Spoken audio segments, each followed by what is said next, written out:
Your favorite shopping destination, Value Zone Hypermart. ఇప్పుడు మన అమీర్పేట్ లో పిల్లర్ నంబర్ 1081 వద్ద. కుండలి అంటే ఏంటి? ఎందుకు చేస్తారు? ఇది ఏ విధంగా ఉపయోగపడుతుంది?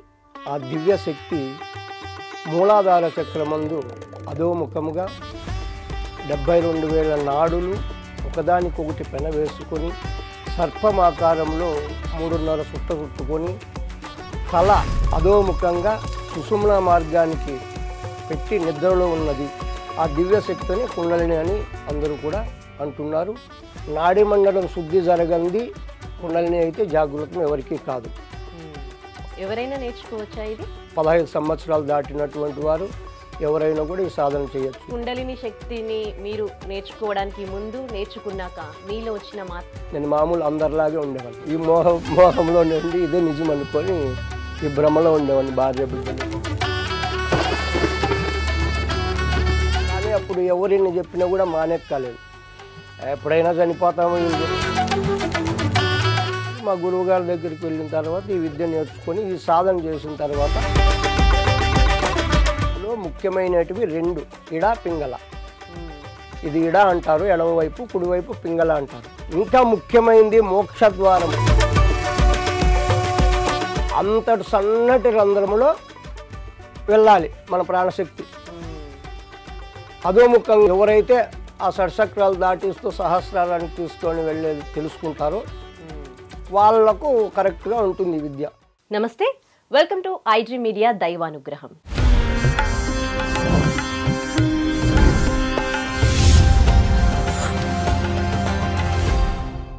ఇప్పుడు మనతో ఉన్నారు ఆధ్యాత్మిక గురువు శ్రీ శ్రీ రమణానంద భారతీ స్వామి. అసలు కుండలిని అంటే ఏమిటి? చాలా మంది ఈ మధ్య కాలంలో కుండలిని గురించి మాట్లాడుకుంటూ ఉన్నారు. అసలు దీనివల్ల ఎటువంటి ఉపయోగాలు ఉన్నాయి? గురుగారిని అడిగి తెలుసుకుందాం. నమస్తే గురుగారు, వెల్కమ్ టు అవర్ స్టూడియో. నమస్తే అమ్మా. ఓకే, ఈ మధ్య కుండలిని అనేది బాగా వింటూ ఉన్నారు. అసలు కుండలిని అంటే ఏంటి? అసలు దీనివల్ల ఎటువంటి ఉపయోగాలు ఉన్నాయి? మంచి ప్రశ్న అడిగారమ్మా. ఇప్పుడు చాలామంది అపోహలో ఉన్నారు కుండలిని గురించి. ఇప్పుడు దాని గురించి మనం మాట్లాడుకుందాం. ముందుగా గురు శ్లోకంతో ప్రారంభిస్తాం. సదాశివ సమారంభాం వ్యాస శంకర మధ్యమాం అస్మదాచార్య పర్యంతం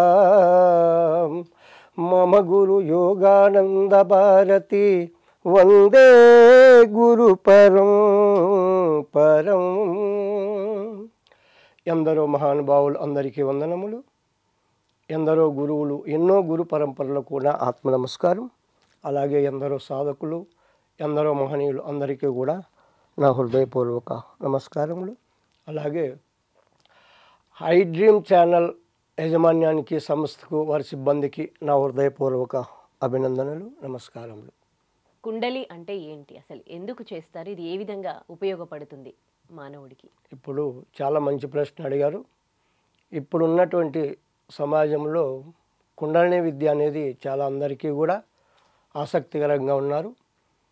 కుండలిని అంటే చాలామందికి తెలిసినటువంటిది, నిజం అనేది వాళ్ళు అనుకుంటున్నారు. కానీ ఇప్పుడు మనం దాని గురించి ఆ గురువు గారు ఏం పలికిస్తారో దాన్ని బట్టి మనం ఇప్పుడు వివరించుకుందాము. కుండలిని విద్య, కుండలిని శక్తి అంటే ప్రతి ఒక్క మానవ శరీరంలో అద్భుతమైనటువంటిది, నిక్షేపమైనటువంటిది. ఆ దివ్య శక్తి మూలాధార చక్రమందు అధోముఖముగా 72,000 నాడులు ఒకదానికొకటి పెనవేసుకొని సర్పమాకారంలో 3.5 చుట్ట చుట్టుకొని తల అధోముఖంగా సుషుమ్నా మార్గానికి పెట్టి నిద్రలో ఉన్నది. ఆ దివ్య శక్తిని కుండలిని అని అందరూ కూడా అంటున్నారు. పూర్వం మన ఋషులు, యోగులు కూడా ఆ విద్యను కుండలినిగా ఆ శక్తిని వాళ్ళు వర్ణించారు. ఆ శక్తిని జాగృతి కొలపడమే మానవ లక్ష్యం అని కూడా చాలామంది చెప్తున్నారు. అంటే నేర్చుకోవాలా ఈ విద్యని? ఎన్ని సంవత్సరాలు నేర్చుకోవాలి? ఈ విద్య పూర్వం చాలా నిగూఢంగా ఉన్నటువంటి విద్య అది. ఇప్పుడు చాలామంది ఏదో యూట్యూబ్లో చూసి ఆ బుక్కుల్లో చదివి అందరూ కూడా మాకు కుండలిని జాగృతమైంది, కుండలిని నేర్పిస్తామని అందరూ కూడా చాలామంది ఇప్పుడు ఈ సమాజంలో ఉన్నారు. కానీ ఆ కుండలిని విద్య సాధించాలి అంటే చాలా చాలా ఏకాగ్రత అవసరము, భక్తి శ్రద్ధలు, గురు పరంపర, గురువుగారు చెప్పినటువంటి మార్గంలో ఆహార నియమాలు పాటిస్తూ చాలా కఠినంగా ఇష్టంగా సాధన చేస్తే, ప్రాణాయామ సాధనలు బాగా చేయాలి. అటువంటి వారికి ఎంతోమంది సాధన చేస్తే ఏ ఒక్కరికో ఆ కుండలిని జాగృతం అవుతుంది. అసలు కుండలిని జాగృతం కావాలంటే మెయిన్ మన శరీరంలో సూక్ష్మాతి సూక్ష్మ శరీరంలో 72,000 నాడీ మండలం ఉంటుందన్నమాట. ఆ నాడీ మండలం శుద్ధి కావాలి ఫస్ట్. ఆ నాడీ మండలం శుద్ధి కావాలంటే ఆహార నియమాలు, ప్రాణాయామ సాధన, ధ్యానము, వీటి వల్ల అది శుద్ధి జరగాలి. నాడీ మండలం శుద్ధి జరగంది కుండలిని అయితే జాగృతం ఎవరికీ కాదు. ఎవరైనా నేర్చుకోవచ్చా ఇది? ఎవరైనా నేర్చుకోవచ్చు. ఆరోగ్యంగా ఉన్నటువంటి వారు ఎవరైనా కూడా, 15 సంవత్సరాలు దాటినటువంటి వారు ఎవరైనా కూడా ఈ సాధన చేయొచ్చు. అంటే మరి ఎక్కడ నేర్చుకోవాలి? మీరే చెప్తున్నారు సోషల్ మీడియాలో, యూట్యూబ్లో చూసి. ఇప్పుడు గురువుల సమక్షంలో గురు పరంపర ఉండాలి, వారి అనుభవము ఉండాలి.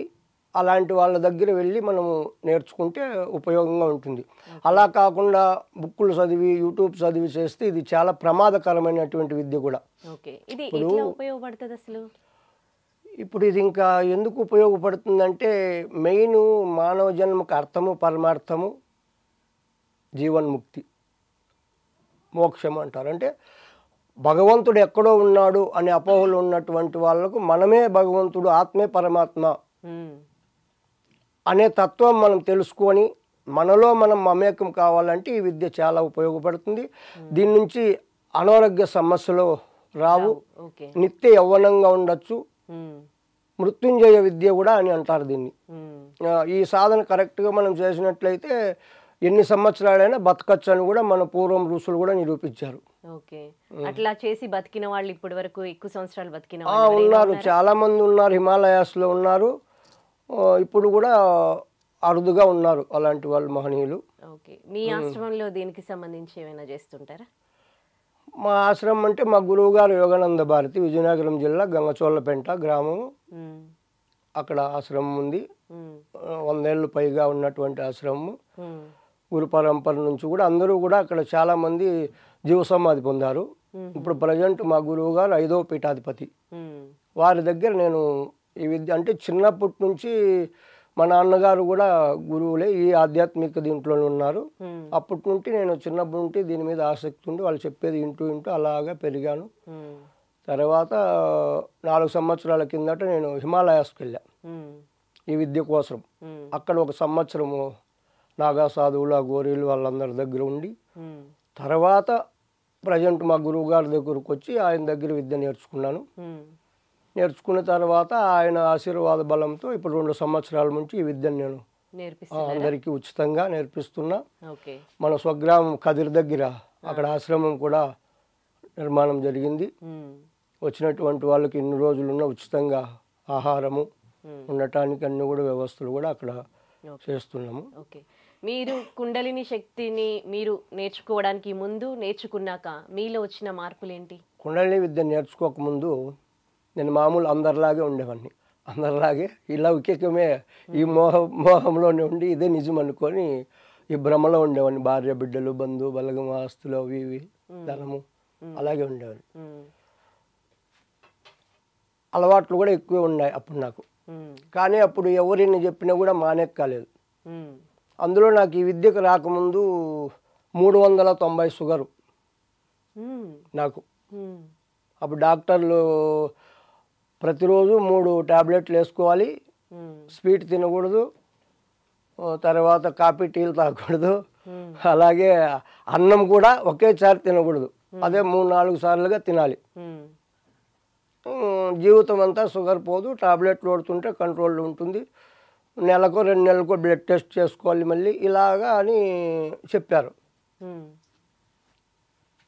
అప్పుడు 1 నెల 2 నెలలేమో అలా ఉన్నాను వాళ్ళు చెప్పినట్లు. తర్వాత నాకు ఎప్పుడైనా చనిపోతాము వీళ్ళు చెప్తే ఏంది, చెప్పకపోతేనే మళ్ళీ మామూలుగా అన్నీ తినబట్టాను. మళ్ళీ మా గురువు గారి దగ్గరికి వెళ్ళిన తర్వాత ఈ విద్య నేర్చుకొని ఈ సాధన చేసిన తర్వాత ఆ షుగర్ అనేది లేదు. ఇప్పుడు అన్నీ తింటున్నా, స్వీటు గీటు అన్నీ తింటున్నా. ఉమ్. అంటే అన్ని రోగాలని కూడా ఈ కుండలిని నేర్చుకుంటే తగ్గిపోతాయా మొత్తం? ఇంకేమి ఉండవా? నేర్చుకుంటే తగ్గుతాయి అన్నో, మనం దాన్ని సాధన చేయాలి, సాధన అమలులో పెట్టుకోవాలి. అదే. ఆహార నియమాలు పాటిస్తూ, యమ నియమాలు పాటిస్తూ, నిత్యము ప్రాణాయామ సాధన చేస్తూ ఆ, నిస్వార్థంగా మనము ఉన్నట్లయితే ఆ, ఆ ప్రకృతి కూడా మనకు సహకరిస్తుంది. అప్పుడు మనలో ఇంకా ఎనీవన్ రోగాలు ఈ శరీరానికి ఏమి వస్తాయో అన్నీ కూడా జయించవచ్చు.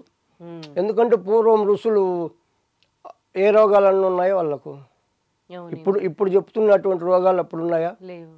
సైట్ స్పెక్స్ పెట్టుకునే వాళ్ళు ఉన్నారా ఋషుల్లో? బాండ్లెడ్ వాళ్ళు ఉన్నారా? మరి వాళ్ళు అలా ఆహార నియమాలు పాటించు నిత్యము వాళ్ళు ధ్యానము ప్రాణాయామం చేశారు కాబట్టి ఎక్కువ సంవత్సరాలు బతకగలిగారు. అంటే అప్పుడు పాపులేషన్ కూడా తక్కువ, కొంచెం ప్రకృతి బాగుంది. ఇప్పుడు నేచర్ అంతా స్పాయిల్ అయిపోయింది, పాపులేషన్ పెరిగిపోయింది.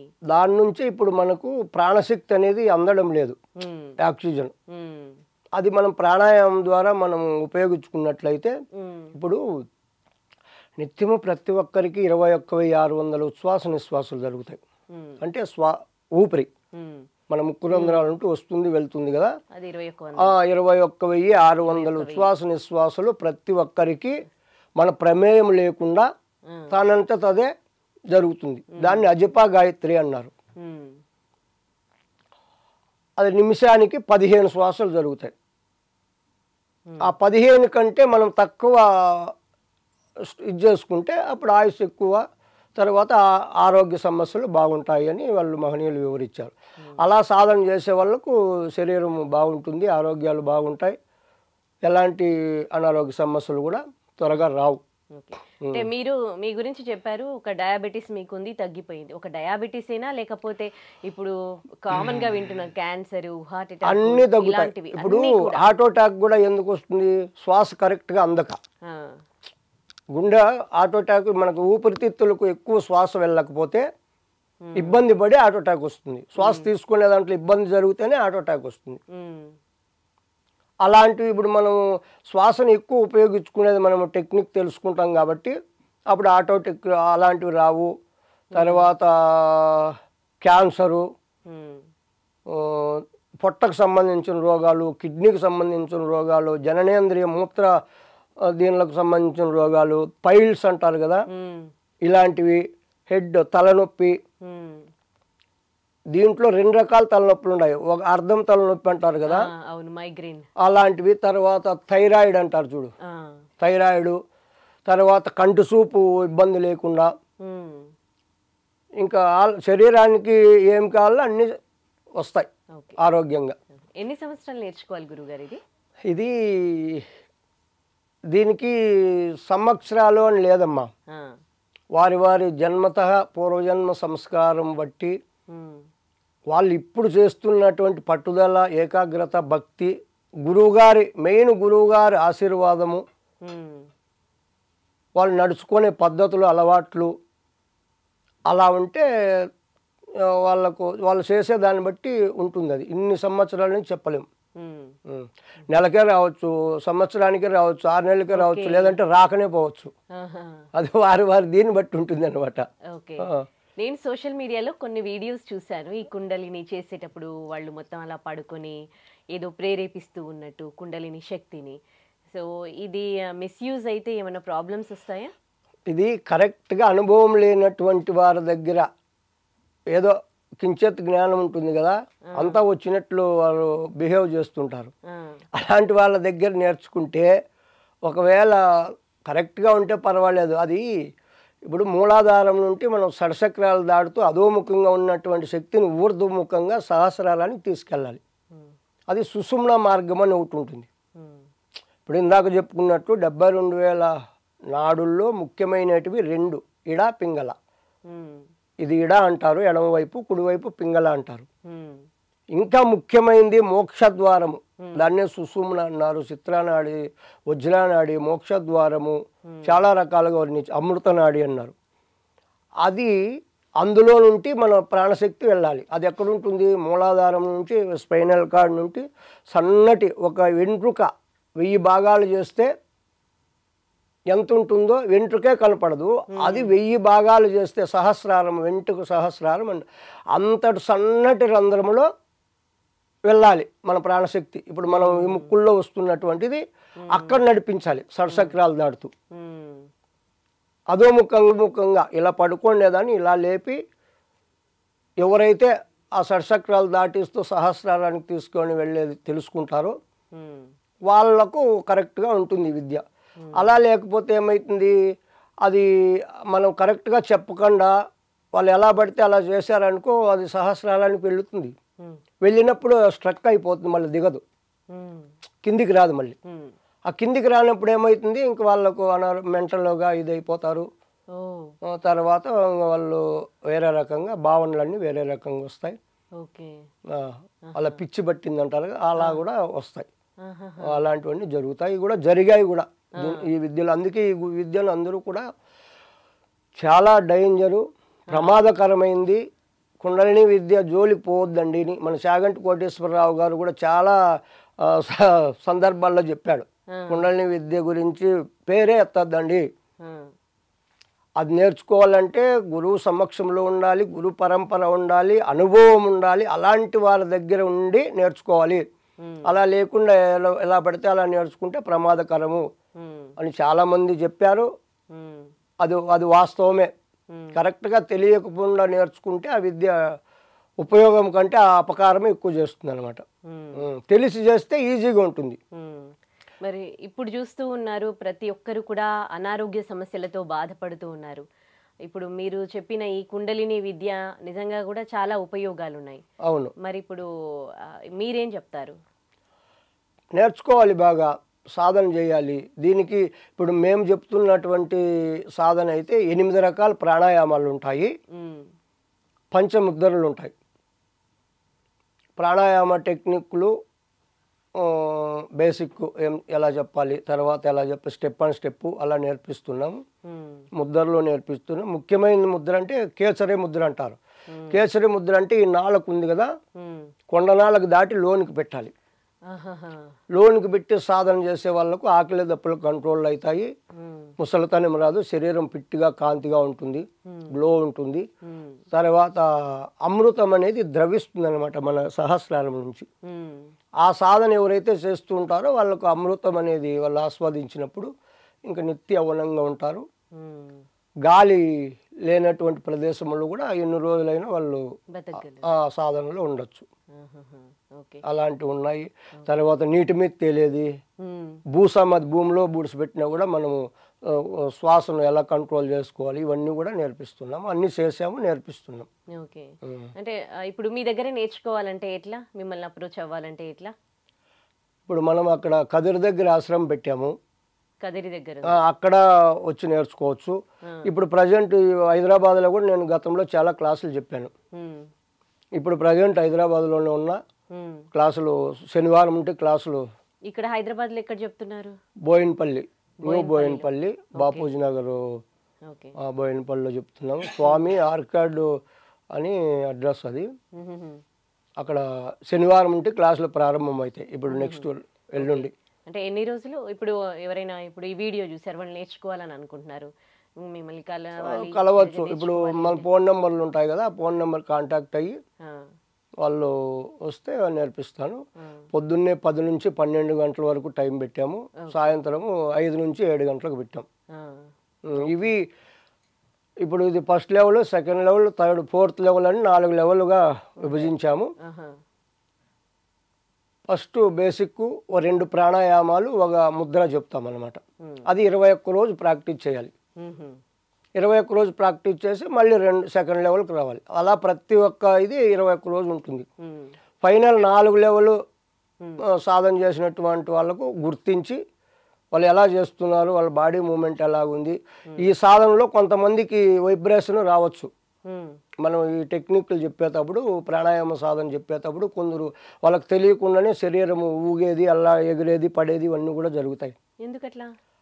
అది ఇప్పుడు అనంతమైన దివ్య శక్తి లోపల ఉంది. 100% శక్తి అయితే 10% ఇప్పుడు బాడీకి తెలుసు.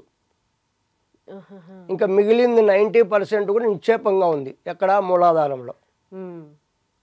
ఆ శక్తి ఒకేసారి జాగృతమైందనుకో శరీరము అలవాటు లేనప్పుడు ఇది తట్టుకోలేదు. అప్పుడు వైబ్రేషన్ వస్తుంది. ఆ వైబ్రేషన్నే అందరూ కూడా కుండలిని జాగృత అయింది, ఏదో నెత్తిని చేయబెట్టి శక్తిపాతం ఇచ్చేస్తున్నామని దీన్ని క్రియేట్ చేసుకొని చాలా మంది జనాలకు ఇలా మోసం చేస్తున్నారు అనమాట. ఇప్పుడు అమ్మవారు వచ్చింది అది ఇప్పుడు అమ్మవారు వచ్చినా జుట్టెర పోసుకొని ఊగుతారు, దయ్యం బట్టినే ఊగుతారు కదా. అవును, అమ్మవారు నిజమైతే దైవం నిజమే అనుకోవాలి కదా. అలా కాదు, ఇదంతా కూడా నరం సిస్టమ్కు మైండ్కి ఎప్పుడైతే ఇదవుతుందో ఆ ఫీల్డ్లో వాళ్ళ మత్తు అనేది ఏర్పడుతుంది. ఇప్పుడు డ్రింక్స్ చేసిన వాళ్ళు మత్తు వచ్చి ఎలా చేస్తారు, అలా ఉంటుంది. అంత తప్పితే అది కుండలినికి సంబంధం లేదు. ఆ ప్రేరణ ఇప్పుడు విడివిడిగా ఉన్నటువంటి నాడులన్నీ ఆ సాధన చేసినప్పుడు ఏమైతే అంటే ఉత్తేజపడతాయి. ఉత్తేజమైనప్పుడు అవి వైబ్రేషన్ స్టార్ట్ అవుతుంది. ఆ వైబ్రేషన్ని వీళ్ళు కుండలిని జాగృతం చేశాము, చూడు మీరు కూర్చుంటానట్లే మీకు ఊపిచ్చాము, అల్లాడారు ఊగారు అని చెప్పి వీళ్ళు ఏదో నెత్తిన చెయ్యి అలా ఇలా పెట్టి మేము శక్తిపాతం ఇచ్చాము అని జనాలను మోసం ఇప్పుడు ఉన్నటువంటి వాళ్ళందరూ ఇలాగ చేస్తున్నారు. శక్తిపాతం అనేది లేదు. ఉన్నా కూడా ఎప్పుడో పూర్వం మహనీయులు అంతటి వాళ్ళు అదేదో ఉన్నదేమో, కానీ శక్తిపాతం ఇచ్చేవాళ్ళు ఇప్పుడు లేరు. ఇప్పుడు సమాజంలో శక్తిపాతం ఇచ్చేవాళ్ళు లేరు, ఆ విద్య నేర్చుకున్న వాళ్ళు లేరు, చెప్పేవాళ్ళు లేరు. ఇప్పుడు అసలు ఒకరి నుంచి ఒకరికి శక్తి ఎలా వెళ్తుంది? ఇప్పుడు ప్రమాదంలో ఉన్నటువంటి వ్యక్తికి బ్లడ్ ఇవ్వాలన్నా కూడా బ్లడ్ గ్రూప్ ఒకటి ఉండాలి. బ్లడ్ గ్రూప్ ఒకటి ఉన్నా మినిమం ఎంత తీసుకోవాలి అని ఉంటుంది, అంతే తీసుకోవాలి. ఒకరికి ఇచ్చిన తర్వాత నెక్స్ట్ మళ్ళీ ఇంకొకరికి అలా ఇచ్చేకవుతుందా బ్లడ్? కదా. మరి బ్లడ్డే ఇచ్చే కుదరదు, 3 నెలలు 4 నెలలు ఆగిన తర్వాత ఇవ్వాలి మళ్ళీ. అలాంటిది మరి నువ్వు శక్తి ఎలా ఇచ్చేస్తావు? అది ఒకరిద్దరు కాదు. ఇప్పుడు క్లాసులు చెప్పేటప్పుడు 50 మంది రావచ్చు, 10 మంది రావచ్చు, 100 మంది రావచ్చు. అంతమందికి ఒకేసారి ఎలా శక్తి ఇస్తావు? ఎలా వస్తుంది నీకు అంత శక్తి?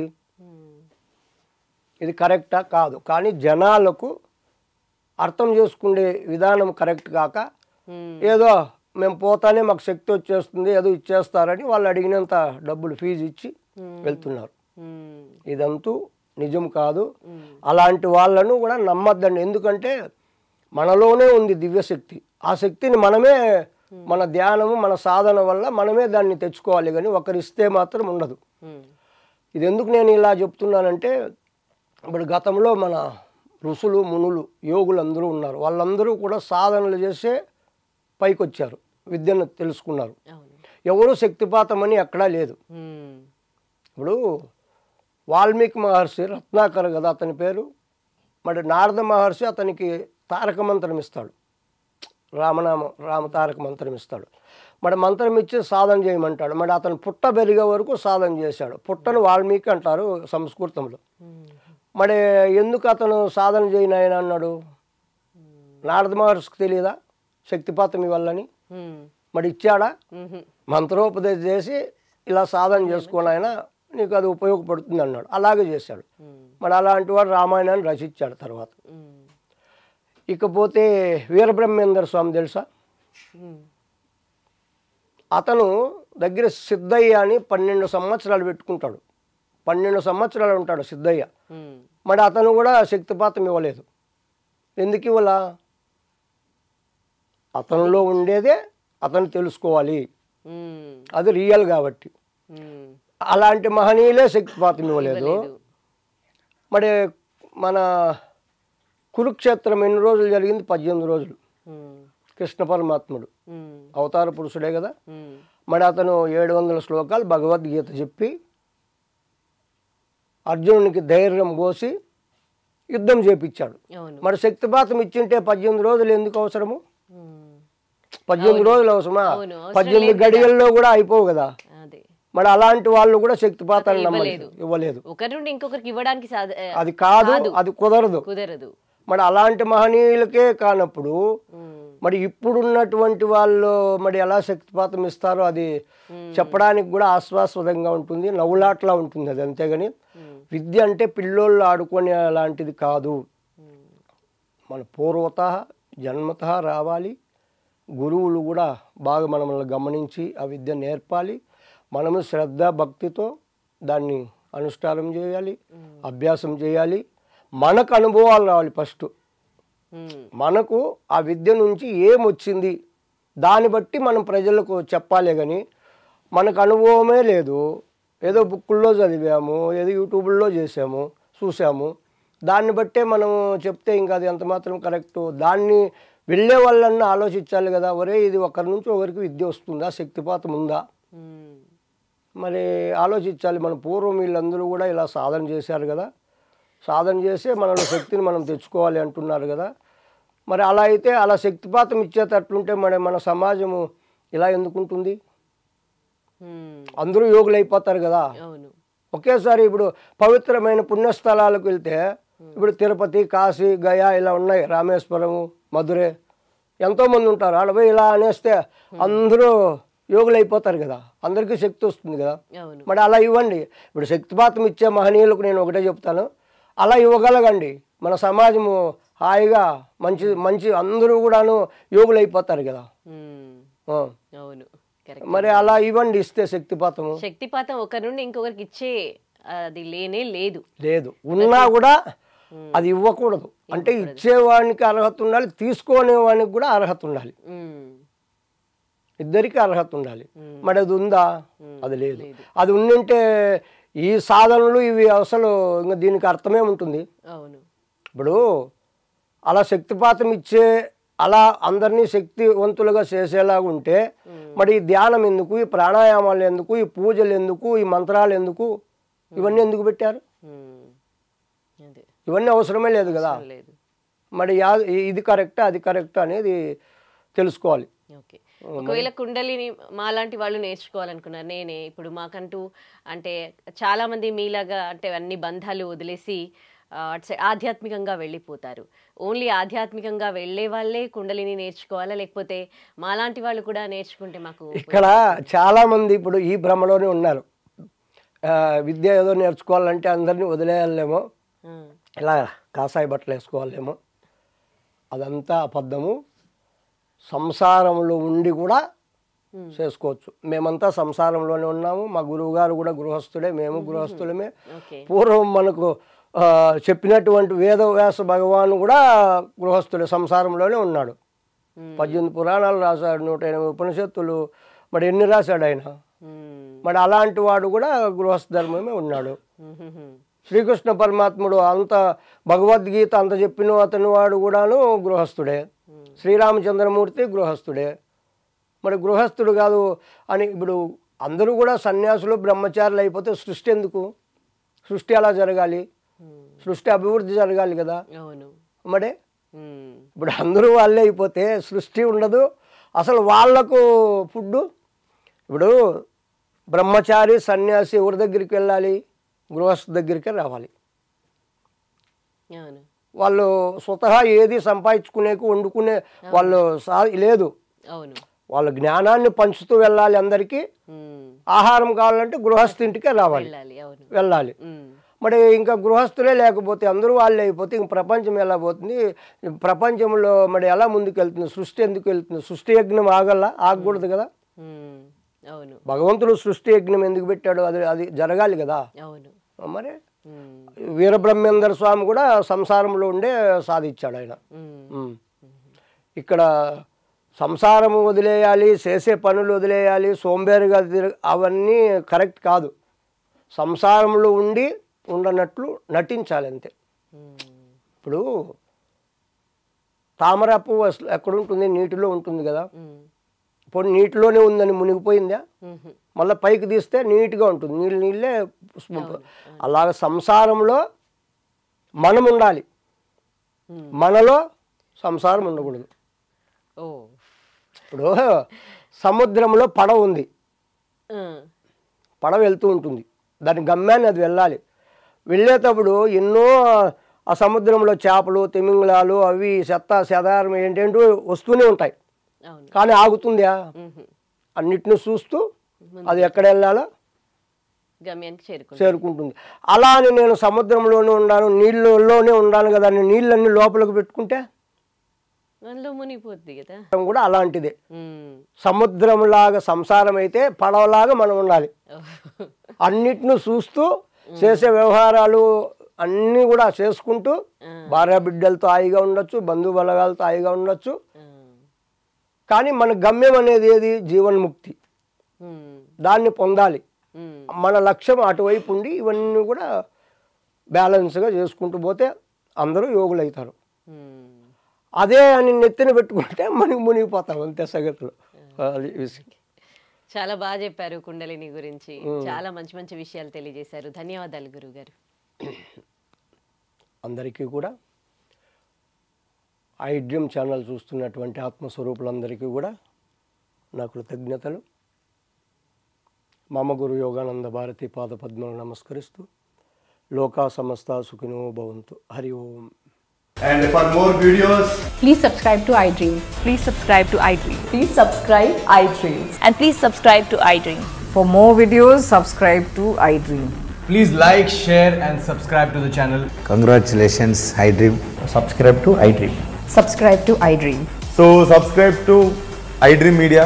iDream ki iDream team andarki huge congratulations. Please subscribe iDream Media. Please subscribe to iDream. Subscribe iDream. Please subscribe to iDream. iDream అంటే నా కళల ఛానల్ సబ్స్క్రైబ్ చేసుకున్నారు. నోరు తిరుగుతలేదు. మీరైతే గంట గుర్తు కొట్టండి. For more such videos, please subscribe to iDream. Subscribe to iDream. Please subscribe to iDream. Please subscribe iDream Media. Please do subscribe to iDream. Please subscribe to iDream Media. For best entertainment and information, please subscribe iDream. And don't forget to subscribe to iDream.